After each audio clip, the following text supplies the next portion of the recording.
Hello everyone. Now we give teaching on Bardo Thodol, chapter 7 for this week. As one of my students said, this teaching is a little bit complex. Why? Because this Bardo Thodol is a term, means hidden treasure teaching from Guru Rinpoche. And Guru Rinpoche is the greatest, greatest Dharma teacher in the history, in our Tibetan history. Because if you read the biography of Guru Rinpoche, you will know he is the great master of all the science, of all the Dharma. Why our temple called Five Vision? Because from the Buddha Shakyamuni's teaching, there is a five vision. First of all, or most part of the vision we call the inner vision. That means Dharma or Buddhism. The others we call outside, that including the medicine, astrology, and logic, and I forgot how to say English. That means to make porn. What was the languages? No. The arts, creativity. Yes, art. maybe you can see that. Yeah, art. Like no, the arts is the arts. Art is the final one. I mean another one. That's science about languages. Linguistics, literature. Yeah. Literature.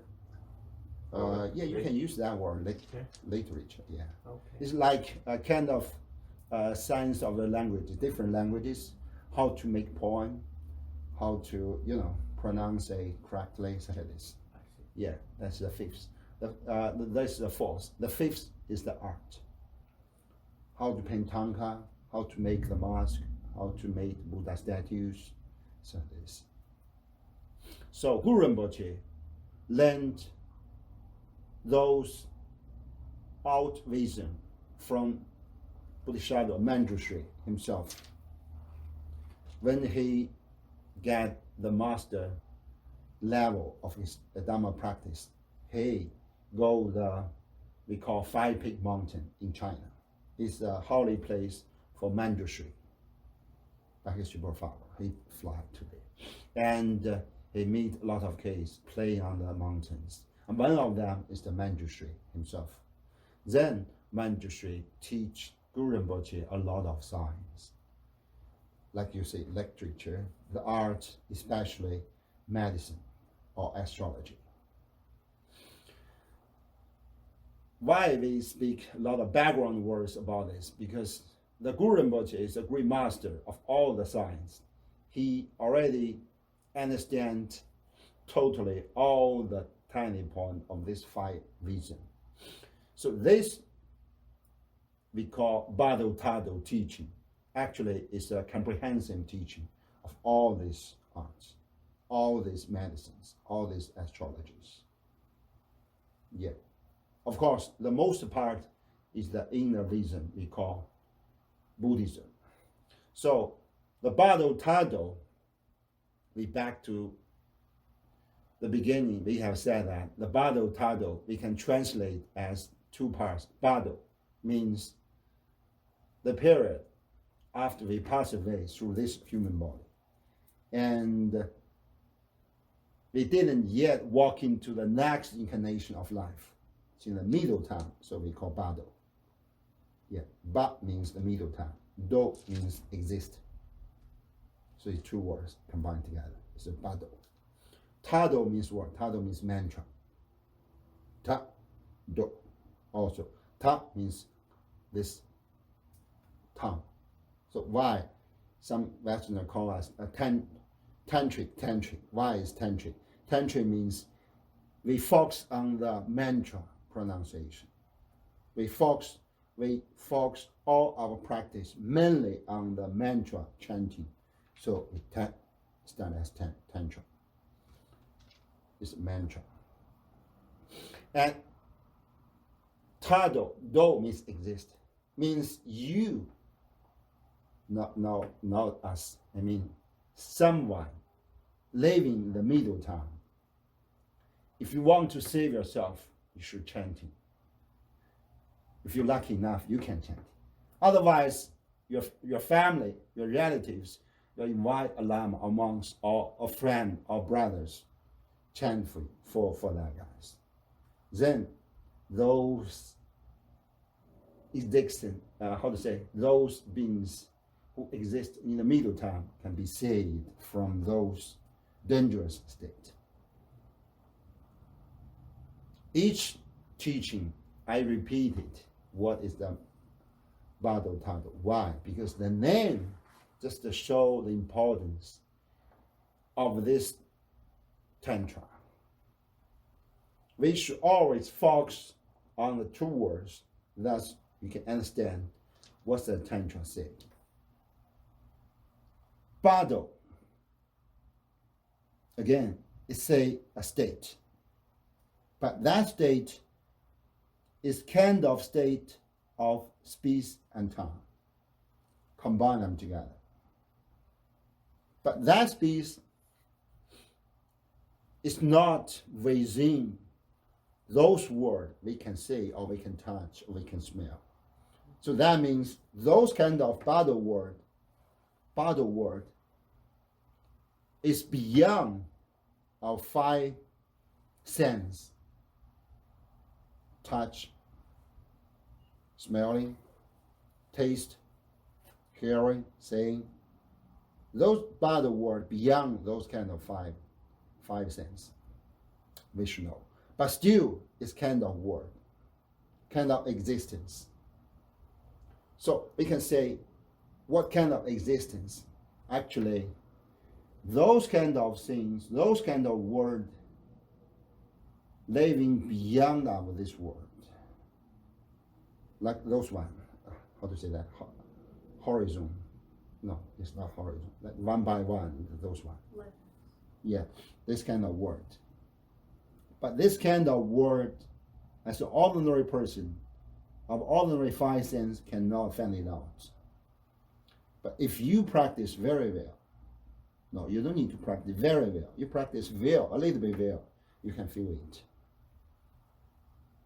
For example, when we do the chodru for someone who passed away, we first should do those kind of. Why? When we do this, we chanting the name of that guy who passed away. Just by this,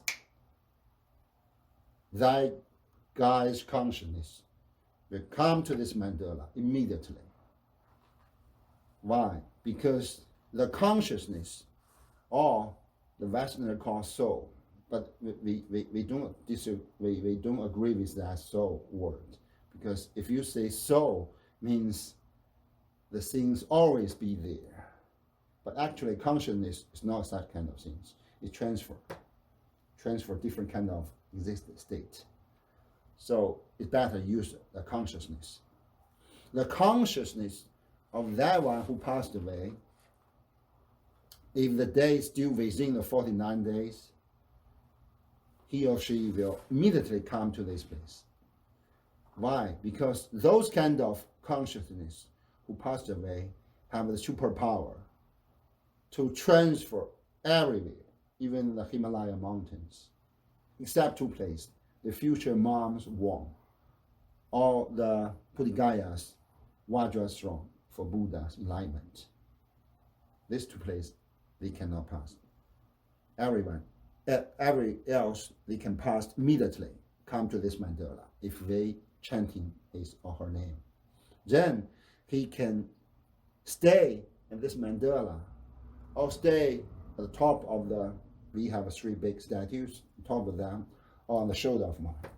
Then they can get some rest. Within this rest time, they can get some teaching.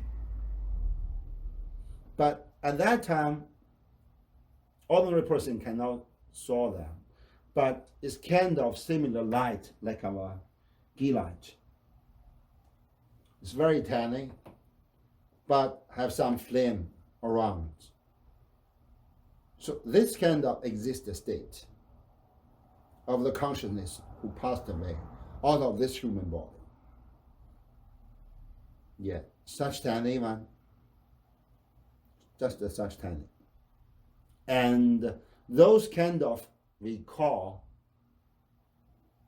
you can call illusory body, but actually it's like the energy body of the consciousness. Whatever the consciousness, where it come from, maybe it come from the human form, maybe it come from the animal form, maybe it come from some ghost or hues beings, or even maybe it falling from heaven as a god. Those kind of energy body only can take the smoke as food. But he or she can saw everyone outside. What that means, we cannot saw him or her, but they can look at us. They can find out their treasures, their house, their vehicles was transferred to the son and daughter, the son and daughter-in-law, or the blah, blah, blah. They feel satisfied or not. If they feel angry, so that flame just to look like this. So, see? How to say? Tremor. Flicker. Yeah, like this. It's very weak. And if the relative is crying all day for that past, like a thunder to them, they immediately lose their consciousness. They're falling asleep. If they falling asleep, at least 1 or 2 weeks, they will miss the golden opportunity to be saved. Yeah. But this week's topic mainly on those energy body, how it come from, why they can exist like those energy body, what effect can affect their existence, and how they transfer into next incarnation as human or as animal, as a ghost, as a god. As a Dharma practitioner, how we can catch up those golden opportunity to liberate ourselves. First, we will say, those kind of energy body of the one who passed away, why we call the energy body? Inside their body, like flame, you can say. In front of us is our mandala. It's an offering table. There's a lot of, we call gay light, you can say. It's a light. It's a fire inside. It's a light outside. And some energy cover those things. Why they can burn? Because there's a ghee oil to supply the nutrition for them. Actually, you can say the consciousness body is not just your consciousness. Consciousness just a kind of light. But if you want to say it is the body, so actually it's not just the pure light body. The light also gets some energy surrounding. Like this light. The energy surrounding is the light. It's a fire, right? Pure fire, because the oil is very pure. It's virgin oil, virgin ghee, so it's so pure. But if we burn some cooking oil, also can burn like this flame, but it's not so pure, right? If you put some water inside, yeah, still can get some burn. Several seconds, then it turn off. Because the energy is not so strong, it's not so pure. Same idea we share with this energy body of the consciousness body. Our human life, example, these are the chakras and channels. We have 7 chakras. We have 3 channels the central channels and left and right channels. And those channels not just go one by one, just like, no, the central channel is the, like those one, straight channel. But left and right channel just go those curves together. And there's several nodes, the eyeball, the throat, the heart, the body, the secret, and the ocean. So that means each chakra, when the channel passed one chakra, the channels will hang on with each other. So that means it's 2 nodes, right? But the heart chakra is still 3 circle, so it's 6 nodes. So that's why the heart chakra is very, very hard to open. We should practice a lot, do the circulation, chanting, do the yoga, climbing outside, swim, whatever the movement. You should practice this human body, because this human body is like the energy ball to our consciousness. And our consciousness, according to the inner vision of Buddhism teaching, we call alaya. But alaya is not just alaya. Alaya means corruption. Means at first we have a Buddha nature inside. But this Buddha nature was polluted by our karma. For the past, so many past life, we do the good things, we do speak good words, get good idea, or bad things by speech, bad ideas. Good or bad karma, just like the raining on the roof. So our Buddha nature got polluted. That things after pollution we call alaya. Alaya in Sanskrit means pollution, polluting one. So those things actually we can say is our true self. It's our true self. But it's a changeable things. It's not the things always there. So we don't call the soul. If you call the soul means all. That's just the things that always stay there.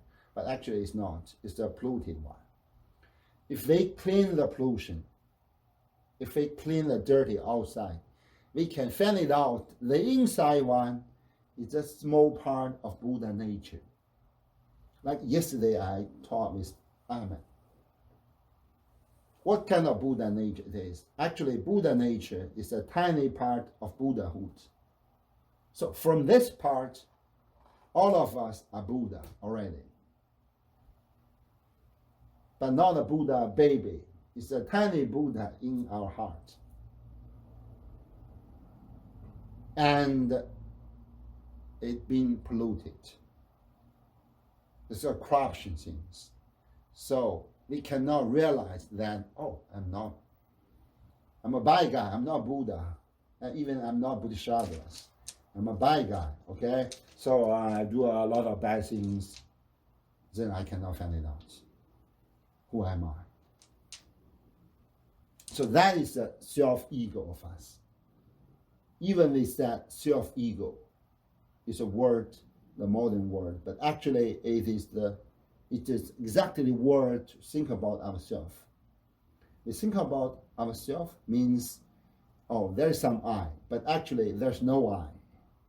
It's just a tiny part of Buddhahood. They fall into the earth, and some tiny, some sad cover it, some dirty cover it, like a tiny ball, like a big ball. So we say, oh, it's just a soil, some kind of those garbage things, but actually it's not. If you clean it, the surface, clean it, fan it out, inside you fan it out, it's like a demon. Like, no demon, like a diamond. Not demon, maybe outside like a demon, but inside is a Buddha. And if you find it out, Buddha is not the one. I said Buddha is the Buddhahood. This kind of state. If you clean it, so you can find it out.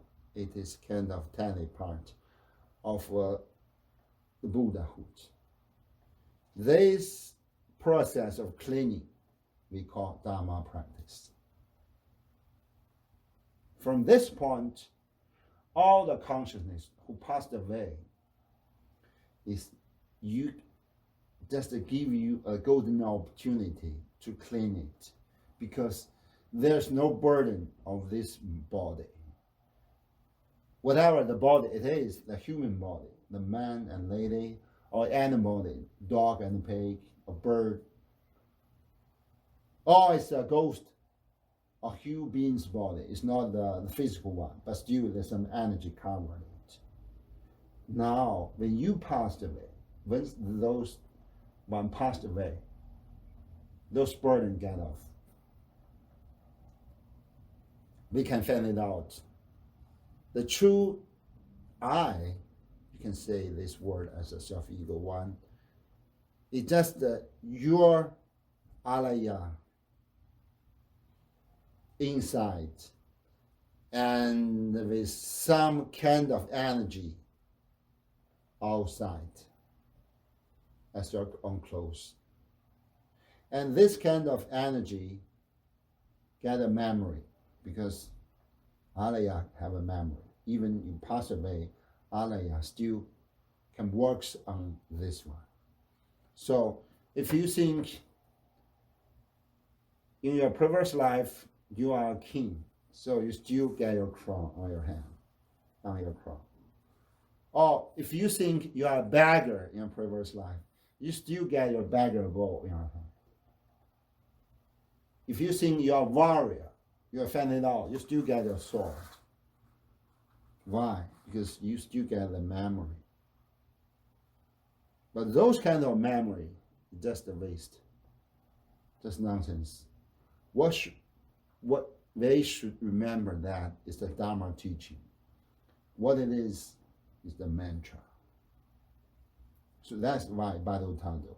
You should use the mantra to see your Bardo Thodol. You should know always, you should remember always, you should receive always the mantra which can save us. We will forget, I'm a king, I'm a queen, or I'm a beggar, I'm a warrior, I'm a soldier general. No. But we should know, Om Mani Padme Hum, Arabhajanandi, Om Banjasadi Hum, those. The Lama told us. If you can remember those things, then those energy ball of Bardo beings,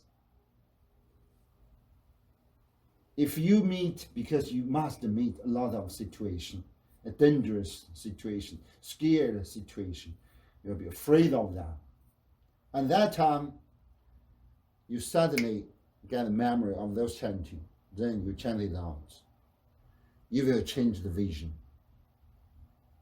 For example, in the middle Bardo, there are 3 Bardos after death, right? First is the first Bardo after death, then the middle Bardo, then is final reverse Bardo.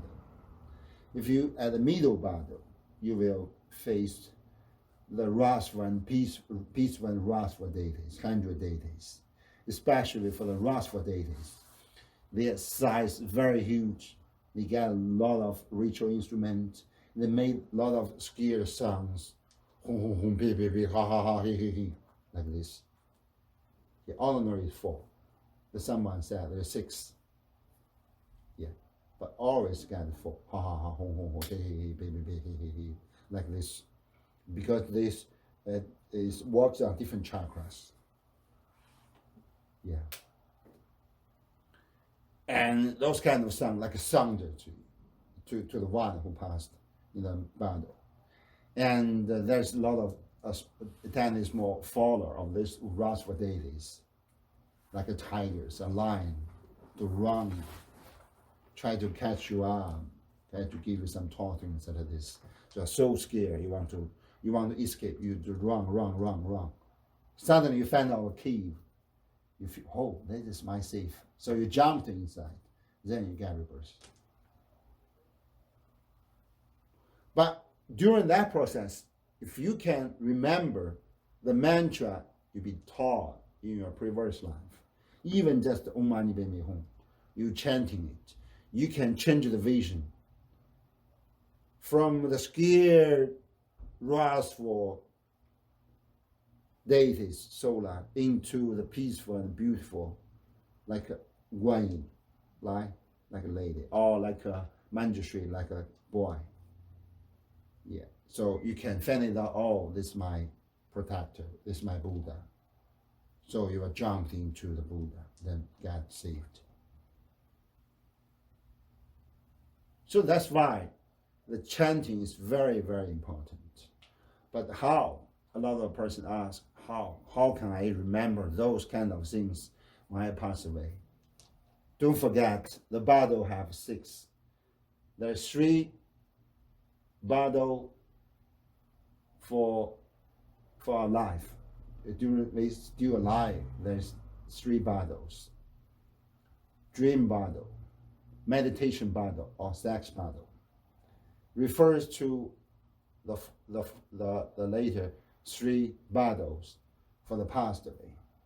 So if you can train yourself in the 3 alive Bardo, then you can make sure yourself can successfully recite the mantras during that past Bardo, that Bardo. For example, in the dream, we can say dream Bardo refers to the middle Bardo. It's just to give the description of this. A lot of rasvaditi coming, a lot of scareful sound coming out. If you can train yourself in dream successfully, so you can speak it out during the middle Bardo. But it's not so easy, because when we're falling asleep, ordinary sleep should be 8 hours, right? So we can separate it into 4 parts. Only the final part is worse to practice, because our prana goes, when we're falling asleep, or prana, or we can chi, just you're breathing, right? Even you're falling asleep, you're still breathing. When you're breathing, the prana go everywhere in your brain, everywhere in your heart, everywhere in your body. So at first, 1, 2, 3, maybe you can get some dream, but those kind of dream without only indication for your Dharma practice, because that prana goes wrong ways. Only the final one, it should be 4 p.m. to 6 p.m. So those days I wake up at 4 p.m. 4 a.m. Oh, I'm sorry, 4 a.m. 4 a.m. I go to washroom first, then I lie down again until 6 or 6 half. Then I stand up, go out for practice, for yoga. So that 2 hours is very important. Why? Because your energy already is stable. And this time, 4 to 6 a.m. is a sunrise. Maybe you didn't see the sun already rest up. It's still dark. But actually, it's sunrise. The energy already coming out. Our human body, just similar with the animal body, but not so sensitive. Yeah, the animal, if you raise the dog or the cat or bird, especially bird, you can find it out. Or chicken, you can find it out. After 4 a.m., the birds just wake up. I don't know, dog wake up. It should be wake up. Yeah, because the energy already coming out. They wake up. So this is a very good opportunity to practice the dream yoga. Yeah, this morning I practice like that. 4 p.m. I automatically, because the upstairs, I lie this way. This is the east. I open a window so the sunshine can come out. Even there's no such sunshine, but the energy coming out from the east. So if you practice a little bit, your body can feel it, can feel the warmth. Then you wake up, go to the washroom, clean everything, then empty yourself, then lie down. Lie down. Get a pose, get a tongue position, you get some mantra chanting. then you falling asleep again. And this kind of dream got indication for future. You can find it out something for future. And you can change that dreams by mantra. For example, if you dream there's a raining outside, you don't like dream raining, so you're chanting, oh, I like the sunshine. In the dream, it should be changed into sunshine. Yeah, it's very good. Just like a magic. But in your dream, you can do it. So always do it. Always train yourself like that. There's very strong sunshine. Sorry, I cannot handle it. You say, oh, I like raining. In the dream, you're chanting something. Or you just think about that. There's a raining outside. Just train yourself like this. And keep this training until we pass away. So in the middle, Bardo, we can dumb it. We can transfer the vision. Transfer vision to that one is so familiar with you, so friendly, so you can merge into that vision. You can merge into that light. You can get saved. Or if you cannot train yourself to such high level, at least you can train yourself some visualization. For example, in the future, in the next rebirth, according to your gamma, if that one will rebirth as a human, so the future parents will coming out as a vision. But different person has different karma situation, right? For example, that guy has some bad karma, so the future parents is very, I don't know how to say, but poor, full of the sick, that it is, right? The house is so bad, so you don't like that, so you're chanting. You can transfer into your future parents like a king and queen. The future house like a palace. Or you can train yourself. You can reborn in a pure land. So you transfer that future parents as a Buddha. Then give you your own opportunity to get reborn in the pure land of Amitabha. But it takes time. It's not just by words, because even you talk a lot, you cannot do it because it's very hard to do it. This kind of training is not on your consciousness. If we talk, if we hearing, if we listening, it just works on your consciousness. But actually, if you want to train yourself successfully, you should change it in your subconsciousness or unconsciousness. You guys know subconsciousness, right? Or unconsciousness. Yeah. The dream is subconsciousness. The Bardo is unconsciousness. So that's why the great yogi Milarepa said, any knowledge within in your mind is a waste. At the beginning, I didn't disagree. I didn't agree with that. I thought, wow, no, education is good. Knowledge is good. Yes, I think so. But you cannot always rely on your knowledge, on your words. The outside words, a lot of scholars know everything about Buddhism. They talk a lot, blah, blah, blah, blah, read a lot of articles, books. A lot of guys declare they are what, blah, blah, blah. But even now, there's no so many person getting enlightened. Just the one Buddha, Shakyamuni. Just the one Christ.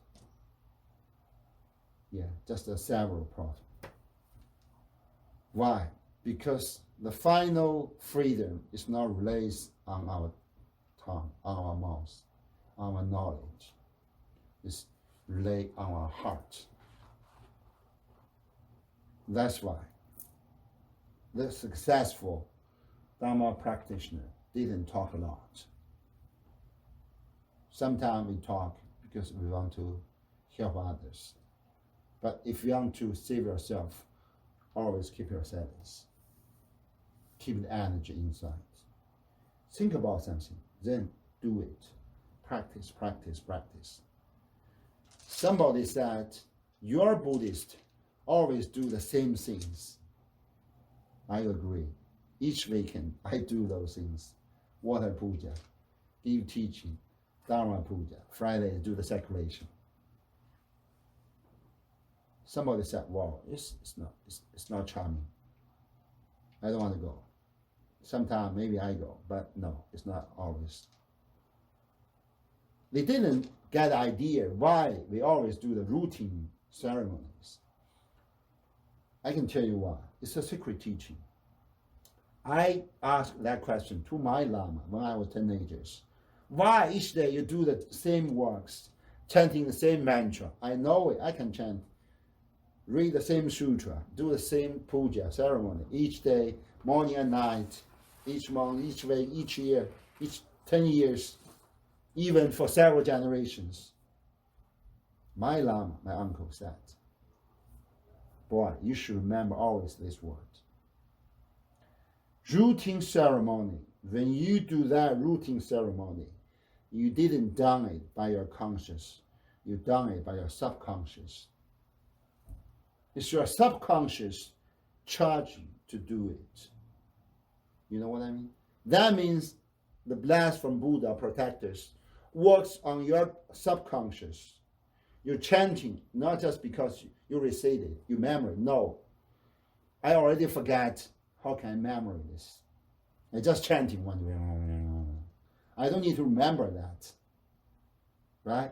If you learn some new mantra, I should remember. But when you chanting, that mantra already exists 1 billion times. You don't need to remember it, because the process of reciting is the process of your brain, not of your heart.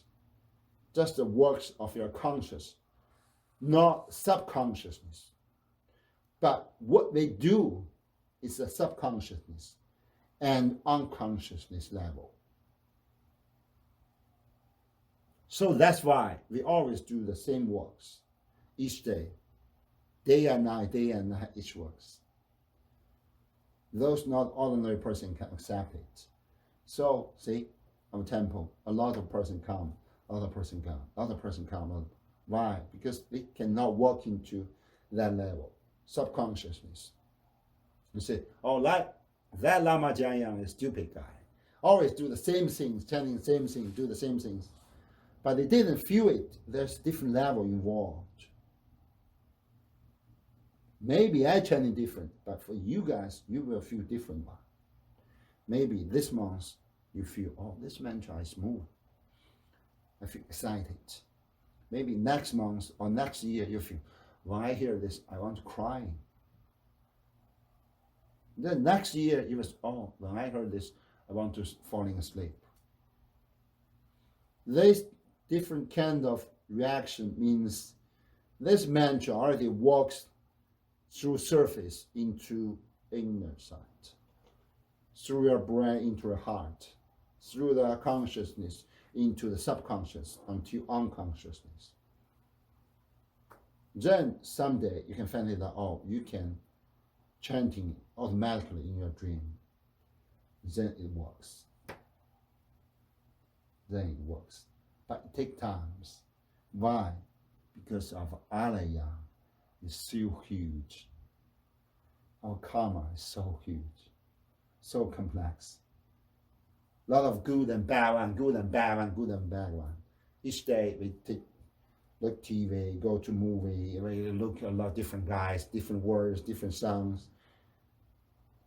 They are all noisy to us, like a poison. We should clean it by take times, because that alaya is not just accumulation of this current life. That alaya involved all the karma accumulation for the previous life. But previous life, maybe we are human, but maybe we are animals. Maybe I'm a wolf. I eat a lot of, I don't know what it is, animals. I chew a lot of things. So that karma is so huge. So now we should clean. How to clean? Just do the routine job to clean it. So that's why I didn't agree with a lot of things for outside. They go to different place, to different nations, get different blah blah blah blah. Raja, king, what? They try to get a new one, get new things. They always try to keep the interest for the new one. But actually, if you always get a new one, they always works on the surface. You know what I mean? If you dig a, how do you call it, view, right? The veil, the water veil. So you should focus on this point. You cannot dig a hole this way, dig hole another way, dig hole another way. Even your hole is so deep, but still cannot touch the level of water. So you give up. Every monk, every lama is good, excellent. But you should follow, you should dig enough deep until the water coming out. When the water coming out and the groundwater coming out, you can find it out. Water is sweet, salt, or whatever it is. It's a vinegar, or it's a wine, it's alcohol, it's a milk, it's a tea. You can find it out. Otherwise, keep our mouth closed. You just dig the hole, dig hole, dig hole, dig hole. Until this mantra, this teaching, walk into the subconscious and walk into finally the unconsciousness. Then you are moved. You will get crying, you will get laughing, you will get it. That means your subconsciousness get released. The karma get released, get clean. Then you can find it out. We move on. We move on, we move on, always move on. That's the process of Dharma practice. Otherwise, we cannot work. Just a waste of time. Yeah. That's the Bardo teachings. Bardo teachings is like that way. It cannot just rely on others to chanting for us. We were chanting for ourselves. And further, we were chanting for others. Then it's good day. Okay, that's for today. Let's deduct the merit for today.